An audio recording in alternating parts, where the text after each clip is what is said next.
फिर गए युद्ध में कौरव पांडव सभी पारा फिर जुझारों की जंग में कट रही थी भुजा तेग तलवारों से मौत होती प्रतिदिन हजारों की जंग में हिल गई थी धरा धनुष के टंकार से पिछ गई लाश सुरमा सरदारों की जंग में रणभूमि में सारथी कृष्ण थे जीत होती सदा पालीदारों की जंग में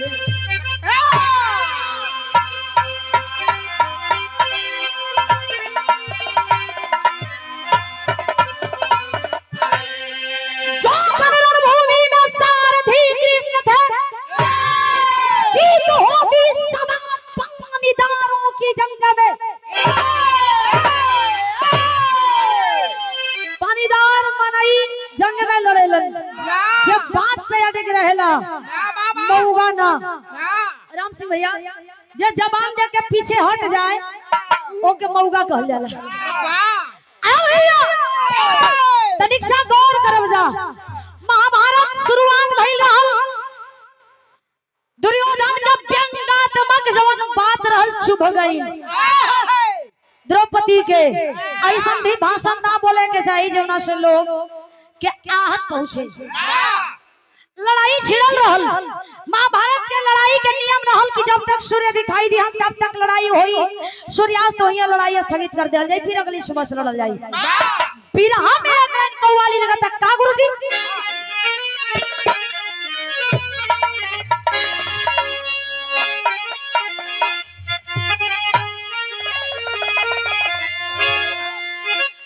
गुरुदेव बजा दे श्याम बसुरिया तो मजाया जाए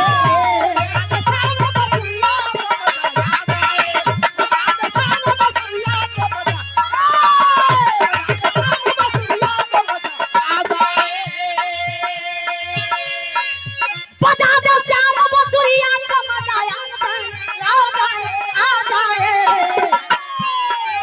हिला दे पतली कमरिया तो मजाया जाए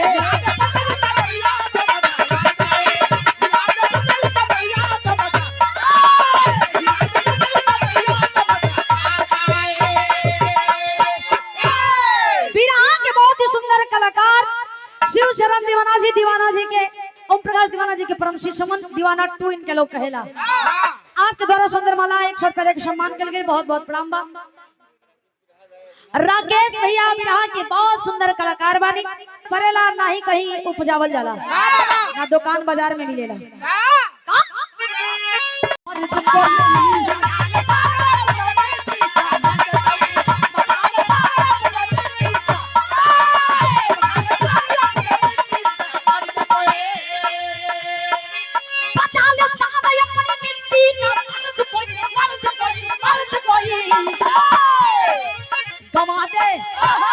दबा दे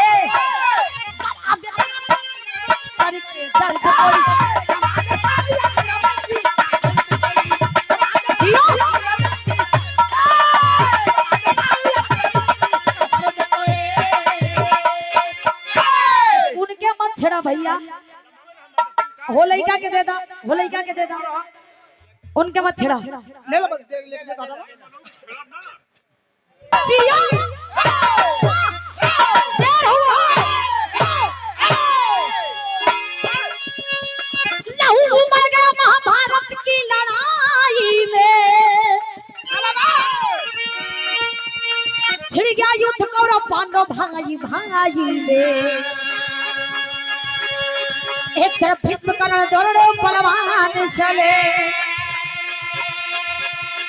एक तरफ 5 पांडव संकृष्ण भगवान चले।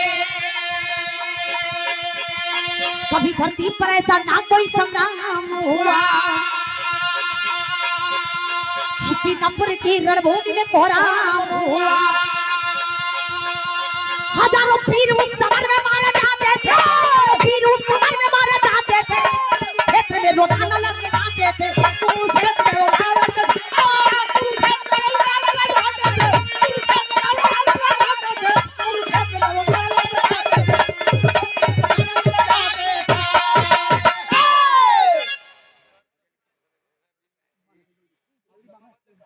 भारत की लड़ाई जारी बा। हर रोज महाभारत में खून की नदी बहता, लाशन के ढेर लगल बा। लेकिन हर सुबह जब लड़वैया आवे तो एक चीज देखे के मिले कि महाभारत के रणभूमि में न एको लाश दिखाई देत बा, न एको बूंद एक कतरा खून। आखिरकार वो होता युधिष्ठिर चिंतन करत हुवन, चिंता में पड़ल हुवन। कृष्ण भगवान से जाके कहलन त विराह में डायरेक्ट हमर दूसर का गीत कर जाई।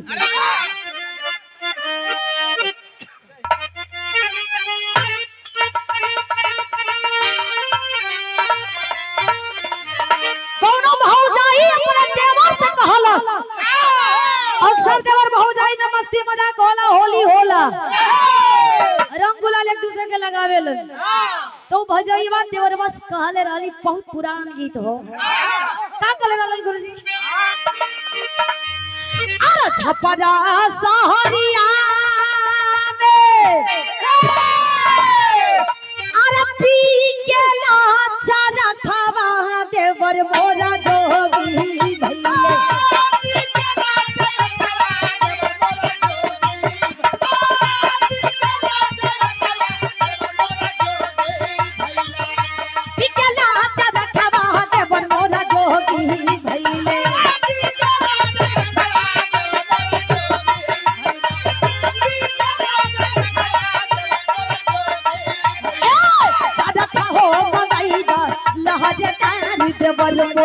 जोगी भैले समय मेकअप कला देखा लड़वैया, एक तरफ दादा भीष्म, दूसरे तरफ भगवान कृष्ण, एक तरफ पांचों पांडव और दूसरे तरफ कौरव।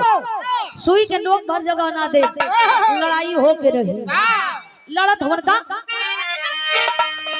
अरे कहिले नवा दादा भीष्म देवा ने छानावा पानावा सनके लागल।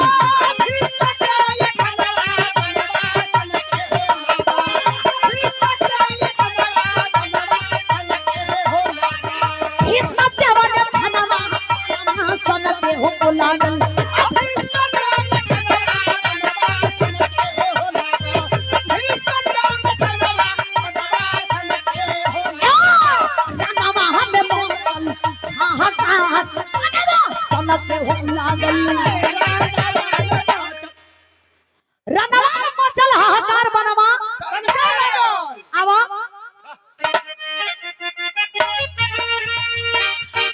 के जागल बल बीरदैया कला खपैया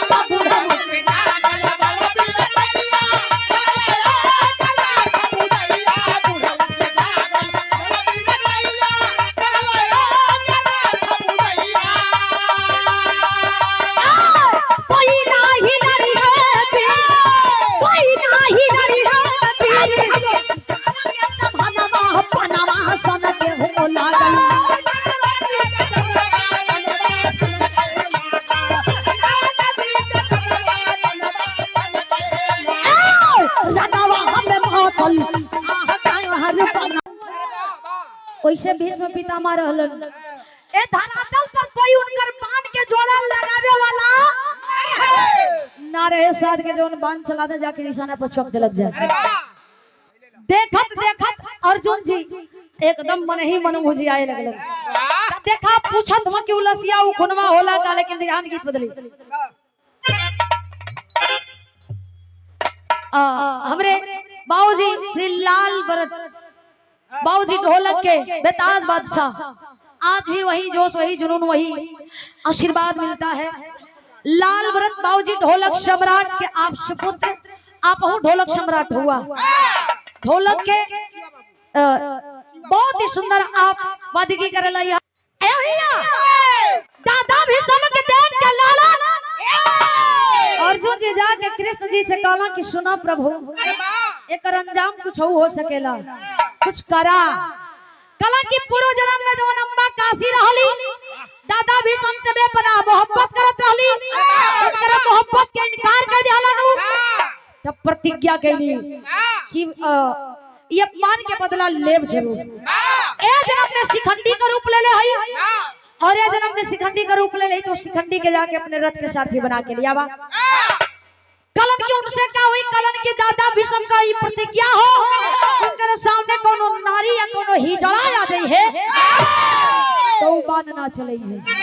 समझ गई लन गीत वक्ता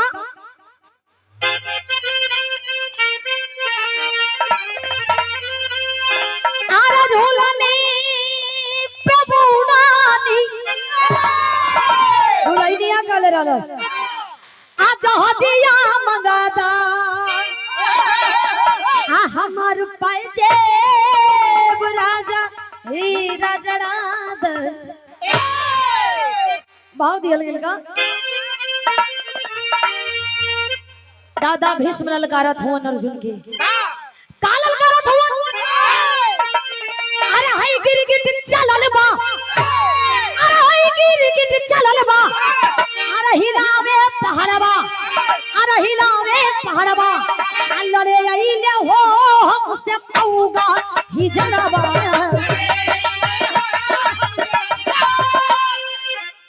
लड़े आइले हो हमसे पौगा ही जनबा, यानी कि शिखंडी न था में रहे न थे में रहे, बीच वाला रहे बेचारे।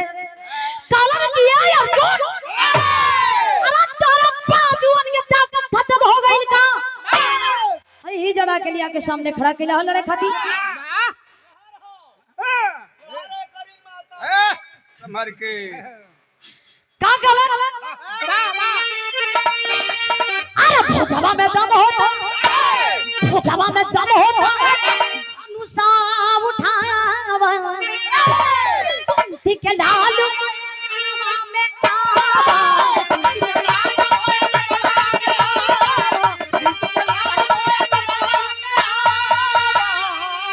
अरे की दर्जी यार छोड़, अरे की दर्जी यार छोड़, भागा जा खरवा लड़े रही हो हमसे पौगा ही जावा। की दर्जी यार छोड़ के भागा या खड़वा लड़े आइले हो मौगा ही जड़वा। कल नहीं शिखंडी लड़ी हमरा से आ अर्जुन कला घड़ा मत तार दवाई कर दले। शिखंडी आके सामने खड़ा भइल, मार के ताली एकदम कमर लचकाई के कला सरे क्या हो का मार कंबई के भांजत हुआ कितना मरवई बा। काला की कब्बे का तोड़ देखा था शिखंडी कालस दादा भी सन कलन की हमरा साथे हो गई जवना के डर रहे हुए कलन की हम ना लड़ब, हम अपन धनुष बाण धरातल पर रख देथई आ जैसे ही रखलन वैसे ही तिरछा देखत होन कृष्ण जी कोरिया अर्जुन जी। कलन की का करे, कलन की बाण चलावा, कलन नी हत्था पर बाण चलावली हमरे खून में नहीं खे। कलन बड़का धर्मधारी बनत हुआ, बड़का धर्मधारी बनत हुआ। ए अर्जुन ई कैसे भुलात हुआ, तोरे विरोध में इहो लड़त हुआ, लड़ा रहा नहीं भैया। और अगर तनिक सा प्रतिज्ञा के तोड़ दिहलन तो ये जान ना कि भागे भर के मौका उठावा बोल मारा मार ही तबा के। अरे उसार बन नहीं रहलन। अच्छा तब तक से अर्जुन खींच के लगलन बाण चलावे, तनी बाण बेधला ने तनी बाण बेधला कि दादा भीष्म तीर के सैया पर टंगा के करा है लगलन। काहे टंगा के करा तो वहां जानत हुआ उन्हें इच्छा मृत्यु के वरदान मिलल रहल। कल जुगों में इच्छा मृत्यु के वरदान मिलत है, केहू बोल नहीं चाहत तब न्यायाधीश अगर नेहा सुना दलन की फांसी की सजा होगी तो जीवन फांसी पर चढ़िया जरूर। बिरा के आखिरी गीत तगलबा लोग गावेला आरे अम्मा के खाईला, आरे अम्मा के खाईला आ कोयल यखी चिपर लरे दगिया लागे गई लेना कि दगिया लागे गई लेना कि हमारी कोई रे सुनरिया रे दगिया लाल गइले। वीडियो कॉल पर होगा आप मालकिन के दिखाओ थोड़ा दिखाला अरे दिखाओ तुम पूरा कर दे। अरे भाई अच्छा है एमा पूरा कर दे समय का अभाव बरका भैया बोला करण पीर पूरा बोला करण पीर पूरा बात से बचनिया रे पनिया कैसे जाहिना कि पनिया कैसे जाहिना होई तो जागिया रे पनिया कैसे जाहिना होई तो जागिया रे पनिया कैसे जाहिना होई तो जागिया रे पनिया कैसे जाहिना कारण या कृपन कला की भैया हमरे के लड़े के हुई अपने बलबूता से का अरे 1.5 दिन कारण रण में कैला लड़ाई काम में नाही आई लऊ न कर बल पीर नाई काम में नाही आई लऊ न कर बल पीर नाई काम में नाही आई लऊ न कर बल पीर नाई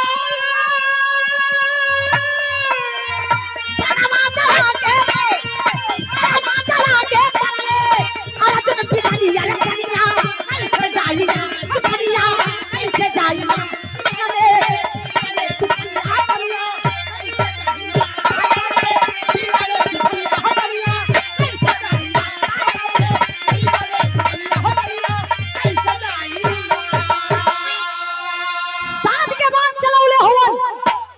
करण कुरपट 1.5 दिन तक लड़ल ही हो लोग का धीरे धीरे काम खत्म हो चले गए।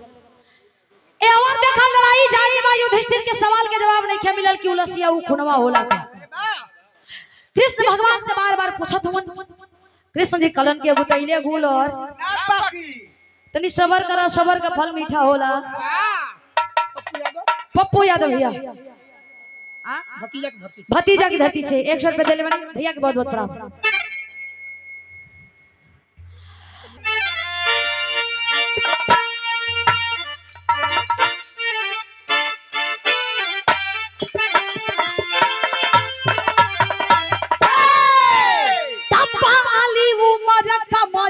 चकनिया दपाली उमर कमर लचकनिया पाली उमर कमर लचकनिया बड़ी अखी चैनी हुन के पनिया बड़ी के झूले झूलनिया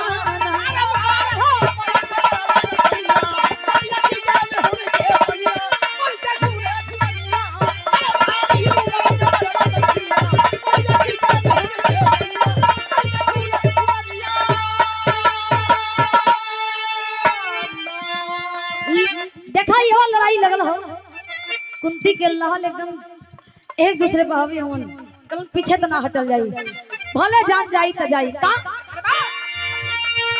टटंका बजाई दी है कुंती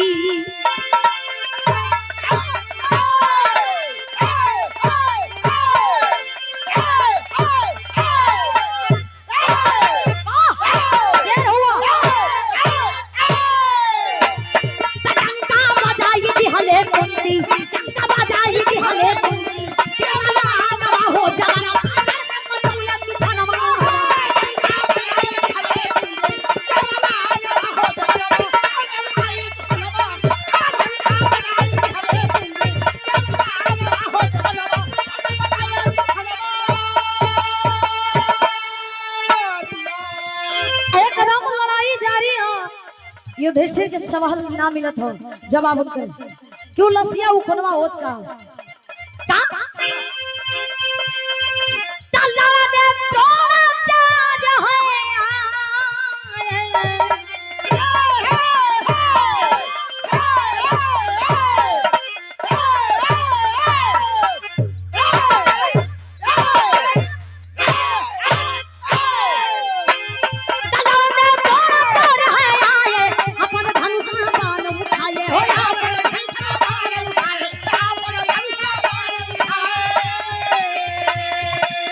है दिन दिन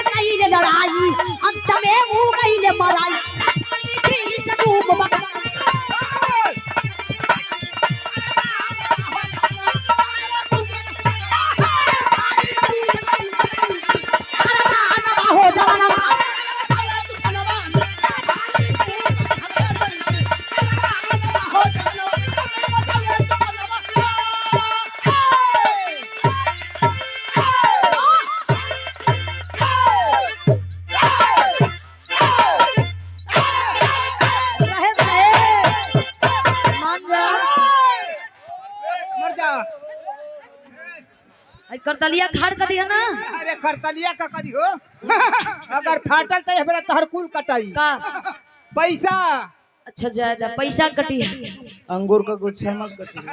ना तो घर से हो जी का कटिया अंगूर का गुच्छा मत कटिया वो अपने मुंह कह दो ऐसे खड़ा मत हो काई कंडाल खड़ा कटिया काले झाड़ धनिया को कुछ ए भैया और एकलव्य के गुरु द्रोणाचार्य जी आइले ओ भी लड़ले 3.5 दिन तक उनहु का काम धीरे धीरे खत्म देखा और युधिष्ठिर के सवाल के जवाब ना मिला लेकिन हमें टेरी लगाता ना एगो बढ़ाला गुरुजी तो पड़ा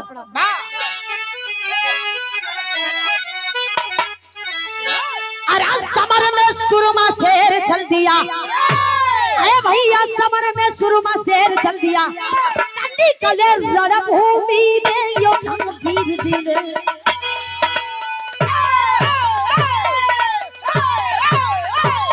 मान जा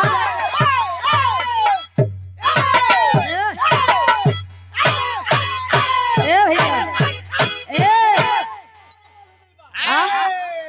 अच्छा अच्छा उनके कहत हई अंगूर का गुच्छा कुल छिटा जाई अरे अपने जिला में अंगूर का गुच्छा कुल छिटा जाई अच्छा तब तो तोरे घरे चलो। यही से तो सड़वाइन के दिल्ली भेजले हुआ चुप रहा कलम की हमारी लड़ाई है अंतिम चरण में हमारी लड़ाई है अंतिम चरण में बचे महाभारत में है दोनों भाई बचा है नहीं कोई योद्धा समर में देख लेंगे दोनों का हम बल बिरताई पिता 16 दिन लड़ते लड़ते कन्हैया अरे पिता 16 दिन लड़ते लड़ते कन्हैया वो लड़का करिश्मा दिखाना पड़ेगा एक शंका है भारी मेरे दिल के जनता मुझे मुरली वाले बताना पड़ेगा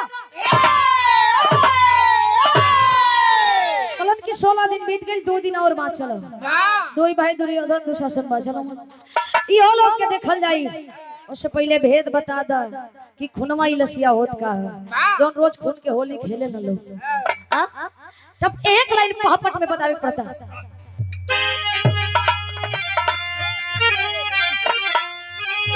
अरे कुरुक्षेत्र की लीला गजब है न्यारी भारी मनमोहन अरे कुरुक्षेत्र की लीला गजब है न्यारी भारी मनमोहन अरे लगे बताने तरफ उनको बनवारी भारी मनमोहन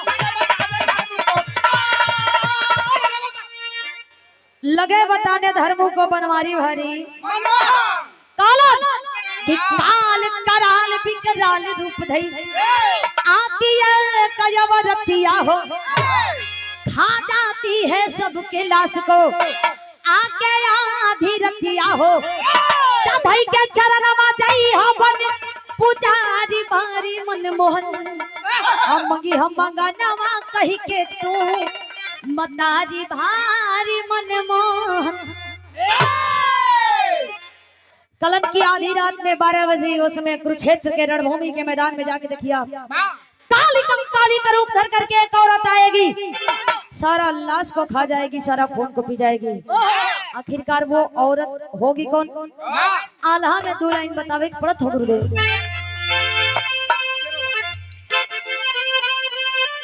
धन्यवाद का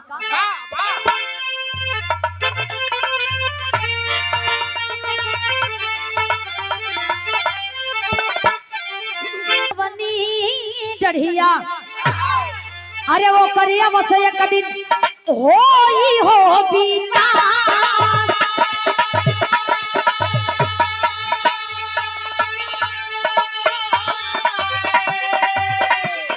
अभिमानी गुमानी के घमंड चुर होला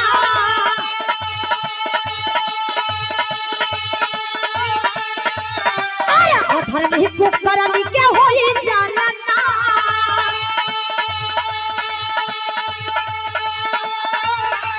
सगरो पता खवा धर्म के लहराला अरे वो करे जीवन में खीला पूजा पादता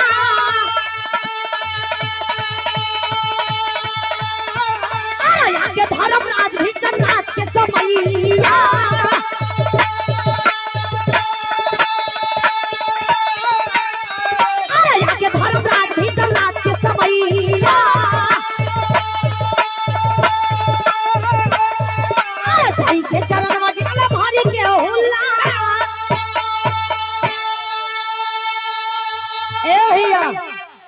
धर्मराज जी जैसे बतौले रहलन कृष्ण जी की छुप के जाके देखिया, छुप के देखलन जैसे बतौले रहलन ठीक वैसे ही भयल। आ वैसे ही भयल त जाके चरण में गिर के कलम देवी हमरा के माफ कर दा। काली माफी ना मांगा, यहाँ वरदान मिलेला, वरदान मांग लो, कलम की दे दा, हमें जिंदे स्वर्गलोक दे दा। भुलाई गइलन, उन्हें जिंदे स्वर्गलोक मिल गई, लेकिन लोग बतावेला कि यही धरातल पर कर्म के अनुसार स्वर्ग और नरक दोनों देखे के मिलेला। उन्हें जिंदे स्वर्गलोक मिलल। आखिरकार और ही लोग कहाँ गइलन? गुरुजी वो रतिया रहल के पांचों पांडवों की पत्नी द्रौपदी पंचाली थी, वही सारा खून को पी जाती थी, सारा लाश को खा जाती थी। आखिरकार देर होता है लेकिन अंधेर नहीं होता है। आइए खड़ी कलाइन लगल।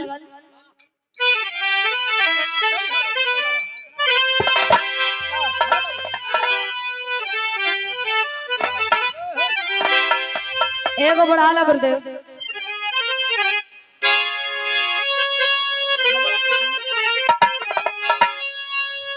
युधिष्ठिर धर्मराज जी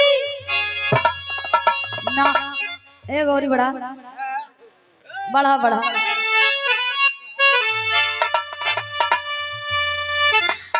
युधिष्ठिर धर्मराज जी धर्म के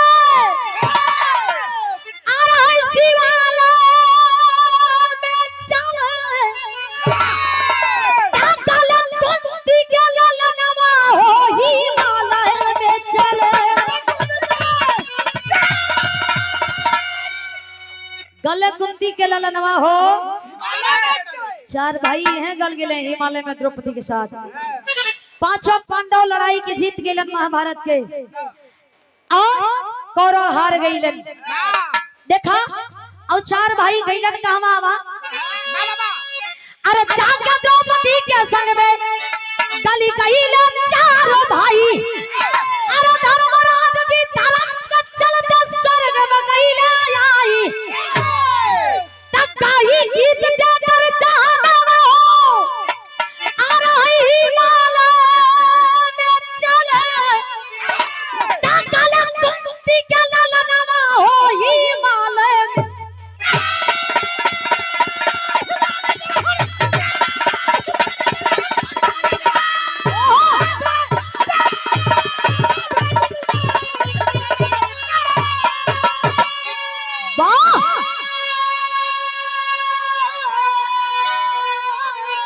बोलो कुंती के ललनवा हो हिमालय में चले। चार भाई हैं हिमालय में गल गए और उन्हें जिंदे स्वर्गलोक मिलल। और बतावल जाला कि हस्तिनापुर के राजा वीर परीक्षित राजा के बनावल गए। महाभारत की लड़ाई 18 दिन तक भई, लेकिन 17 दिन हो सकत रहे और 19 दिन हो सकत रहे। महाभारत के लड़ाई में वीर मारल गए रहलन।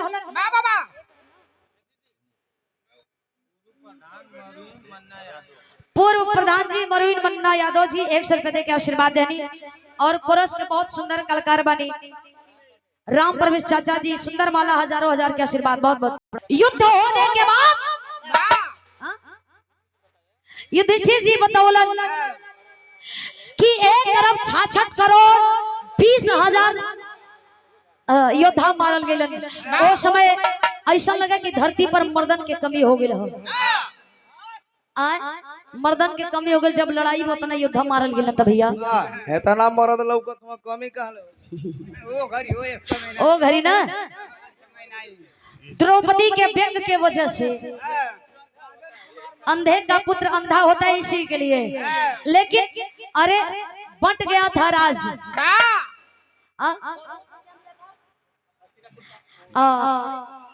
हस्तिनापुर कौरवों को मिला था और इंद्रप्रस्थ पांडवों को मिला था। लड़ाई व्यंग्यात्मक भाव को भइले। बहुत बहुत प्रणाम बा। 100 रुपए के आशीर्वाद देले बानी मरु जी से बहुत बहुत प्रणाम बा। विरह के आखिरी भाव यही से कहल जाला घमंड ना करे के। उस समय में भगवान लोग के रावण जैसन ज्ञानी के घमंड ना रहल तो हम और आप एक ना चीज है, छोटा सा बा एक इंसान बनी जा। आखिरी भाव बा।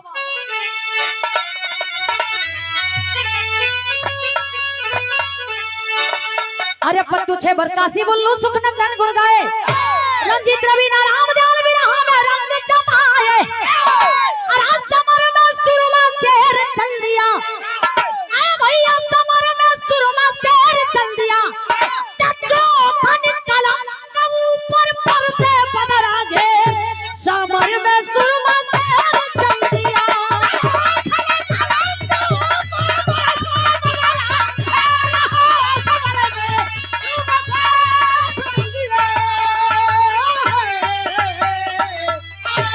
बहुत बहुत धन्यवाद।